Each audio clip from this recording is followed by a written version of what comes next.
Can you spot what could make the change from C to D easier? Well, the key is here. It's in these two fingers, your second finger and your third finger. See, when you change between the C and the D major chords, they work like a little team. You know, they stay together, and as you move back and forwards, you can see them pretty much close together there. Now, if you spotted that, kudos to you. Now, before we worry about making the whole chord, let's make this as easy as possible. We're just going to teach these two fingers where they need to go. So leave your first finger out for now and simply move your second finger and third finger together from the C position to the D position and back again, like so. And they stay on the same frets the whole time. You're simply moving them across to the next set of strings for where they would be when they're playing the D chord. And there's actually much less movement than most beginners realize. And less movement usually means fewer mistakes. So think of them as one little team. They travel together and they stop together. And after a few repetitions, your brain starts to remember that movement automatically. Now, as you do that, keep your first finger, close to the fretboard, okay? Don't let it fly off here or anything like that. And keep your thumb wrapped comfortably around the neck, but don't squeeze, stay nice and relaxed.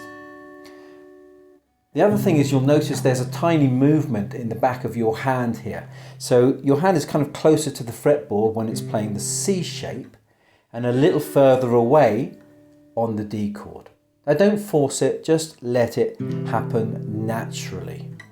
All right, so there's more space here. I can fit a couple of fingers there, but when it's on the C, I can't really.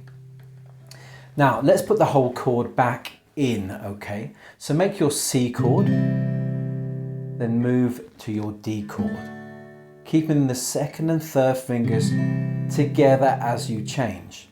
And the reason we kept that first finger close to the fretboard is so all three fingers can land together. So if your first finger is too far away, it'll always be playing catch up. Now take your time. You know, there's no need to rush through this. You know, focus on making the movement smooth and relaxed. And once that feels comfortable, the speed will come naturally. Now let's use this in a real song, one that uses this chord change, and it's Dreams by Fleetwood Mac. It's nice, it's relaxed, it's only C and D, and it's just repeated over and over again. And it's just 1, 2, 3, 4, 1, 2, 3, 4. And as you play, you know, keep thinking about the second and third fingers working like a team. So you're just going, you know, the song is quite simple really.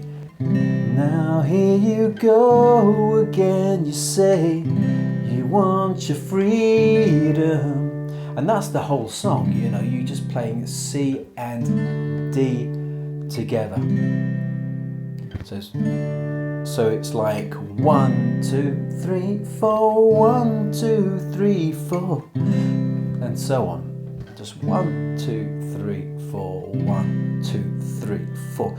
Now, chord changes can be a little tricky, and if you want extra help, then try these videos here for more work on that. Thanks so much for joining me today. Happy strumming.